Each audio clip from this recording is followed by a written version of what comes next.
So, with some things that came across my feed today, instead of doing the normal video and after figuring out like some different things to get OBS running, I wanted to cover this thing that everybody's kind of like freaking out about because Manifest v3 is basically being fully phased in, or has been since about June. And I don't know how much sooner it has hit other browsers and what all, but a lot of browsers are gonna not be phasing out Manifest v2 or going with fully Manifest v3. But this is kind of a blog post from Google about the transition to Manifest v3 and how they're doing it, basically ramming it down everyone's throats as much as they can in Chrome at least. I could read this whole article, but there's really no point. Everyone knows it's coming. They're going to expire it. That's going to affect different browser plugins and things like that. You're going to have your uBlock Origin Lite that's going to be Manifest v3 capable.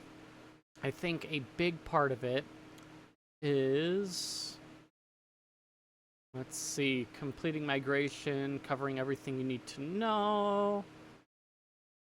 We are looking at, there was one part in particular. We will be disabling Manifest v2 extensions and pre-stable versions of Chrome as early as June 2024 in Chrome 127 and later.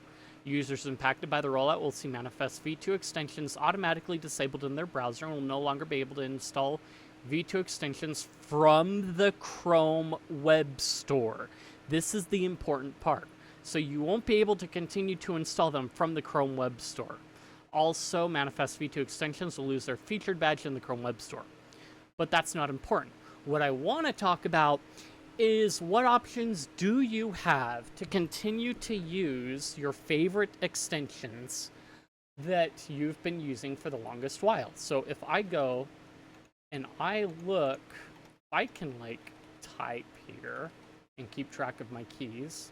We can go to uBlock Origin's GitHub repo, and you'll see you can get the add-on here, even in Thunderbird, and also available in the Chrome Web Store for now.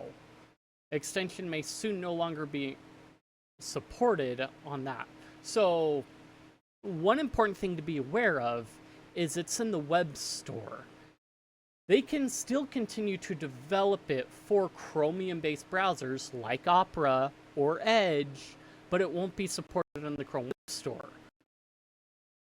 So if we go over to the Releases tab here, we can see if we open up the assets, we've got the Chromium zip, we've also got Firefox and so Thunderbird and so on. This is the important part. So one of the options you have in a Chromium-based browser is to open your whole, is to use developer options to install your plugins otherwise. So I could download this zip, and that would be my first step to opening it up as such. So you could install from the Chrome Web Store, of course, from here in a Chromium-based browser, which when I'm using a Chromium-based browser, it's primarily on Google Chromium. So this part of it being unavailable in the Chrome Web Store is an important factor. So what we can do is let me create a new profile that doesn't have it set up. We can go to add, we'll do test, make it blue, gray, done, and I can go and move that over here. And so now I've got this whole new web browser profile that's separate from everything else, and it does not have any of the extensions installed. So this is important because now I can go to Manage Extensions, and I've got this whole thing right here. So there are a couple different ways we can take care of uBlock Origin. We can go to the repo, download the Chromium zip, the packed extension, or if your distro supports it, like Arch does, or AUR, or any such distro that has a package that, oh, a package manager that or repo that you can do custom. I can go in here, and I've got uBlock Origin installed as a package, the unpacked web extension. And this is how I manage uBlock Origin updates. It updates with the rest of my packages as new updates come out. So if I were to go in, I can go uBlock, so you can see we've got the Firefox uBlock Origin, we've got the Thunderbird uBlock Origin, and you've got the uBlock Origin for your Chromium-based browsers. And so it becomes really easy to be like, well, I know that I can't get it through the Chrome Web Store, but I still want to be able to use uBlock Origin, the ungimped version of it. And so you've got a couple of the options here. If Firefox for some reason decided we don't like Manifest v2 anymore, we'll get rid of it. Thunderbird, same deal. So if Mozilla did anything that way, it would be that way. Now, in your Chrome browsers, pretty much any of them should do, as noted. If I go back up,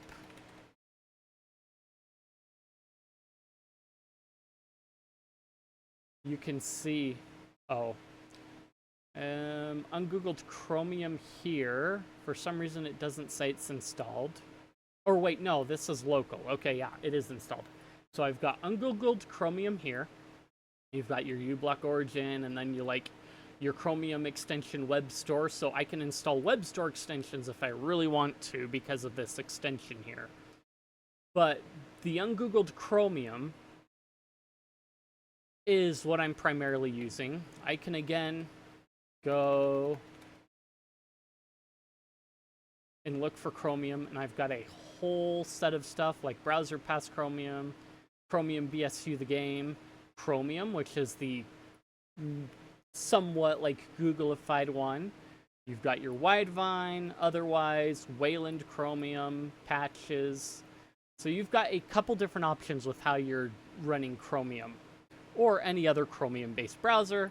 If I'm truly messed up, I can go and I should be able to search for Brave, and it's got Brave here in the chaotic AUR, so you've got a couple options with how you want to, whichever browser you want. Brave has its own built-in ad blocker though, so you're not going to worry too much about it.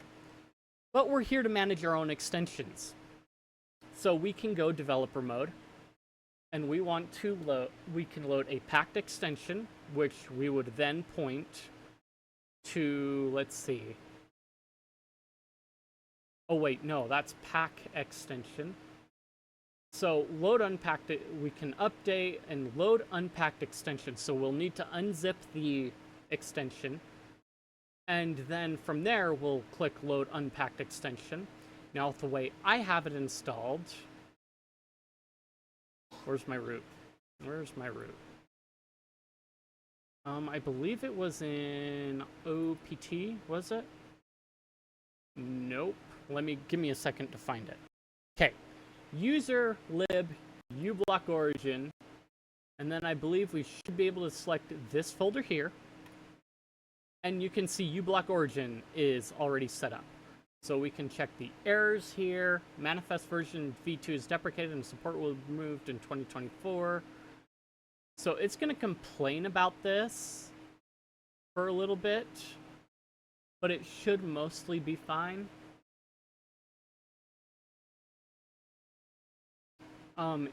We are installing via a sideloaded deal. Let's see, we can look at the... So it may actually disable it very soon.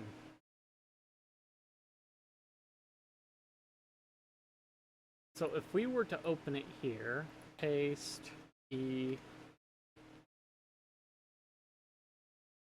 Okay, let's go look over here. Paste E.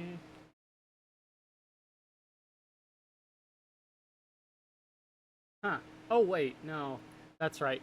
So, ungoogled Chromium does obfuscate the Chrome, oh, URLs.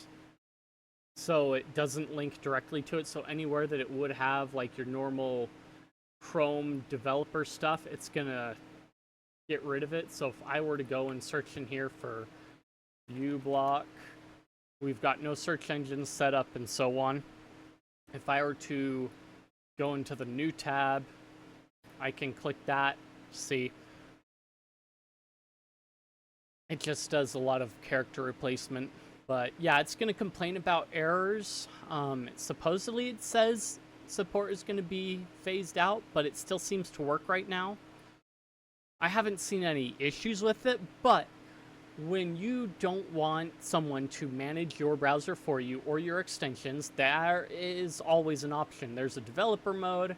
It's possible they could update, the 2 to a 3 in the manifest line. Where is it?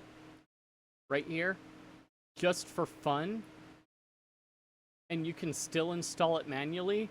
But there are going to be a lot of Chromium forks that are going to not phase out Manifest v3 or re-implement it as an option.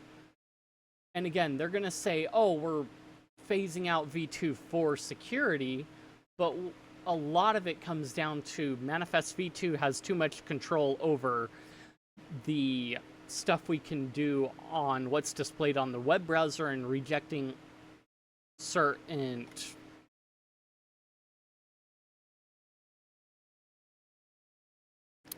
elements that we in certain web traffic that we want to get to the user, and so that's why we have to get rid of it, because we're not making enough money. Anyway, that's where a lot of Firefox-based browsers come into, and even if you are not on an Arch-based distro, you do have the option of installing Florp on Windows or what have you, which, as some people have put it, is the edgified Firefox, except without all the tracking in it involved. So, like, there's no user tracking, no collecting personal information from users, don't track users, don't sell user data, no affiliation with any advertising companies. You get regular updates. Florp has been regularly updated in Flatpak on Steam Deck, as I've noticed. You've got tracking protection built in, the default layout, which is kind of similar to what I have with Fire Dragging, which is now a Florp fork. Customizable design, powered by open source. You can have dual sidebars if you really want to.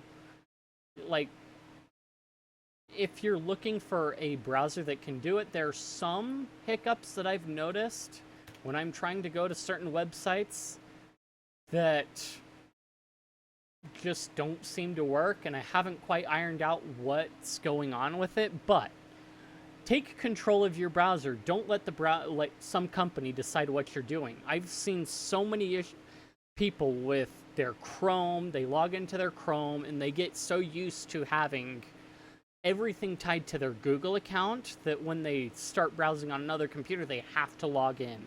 And their bookmarks follow them by way of an account that they just log into Chrome with, and then in some cases it ends up messing with the browser setup on the system in a public area, because now the profiles that were there on, say, a school computer are now wiped because this person decided, I need to log into my stuff because I want my stuff.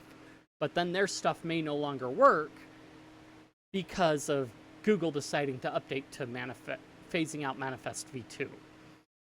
One final point, I think, is a better option, in all honesty, if you feel like you need to have your stuff follow you.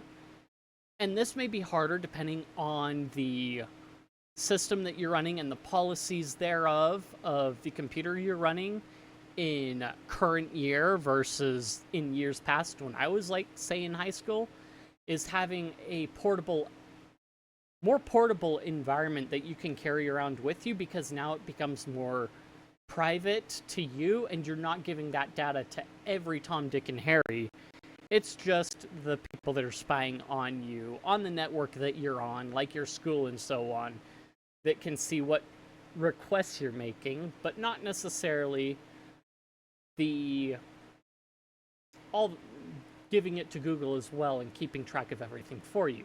There's so many options out there for keeping track of all your bookmarks and keeping everything nice that you don't need to log into your browser to keep track of it for you, where your browser can further exploit you and control what you do. If you liked the content, if you enjoyed it, if you think I deserve it, like, comment, subscribe, leave any criticisms you have or what have you. I appreciate it. Feed that algorithm, like I said, and I will see you guys in the next one.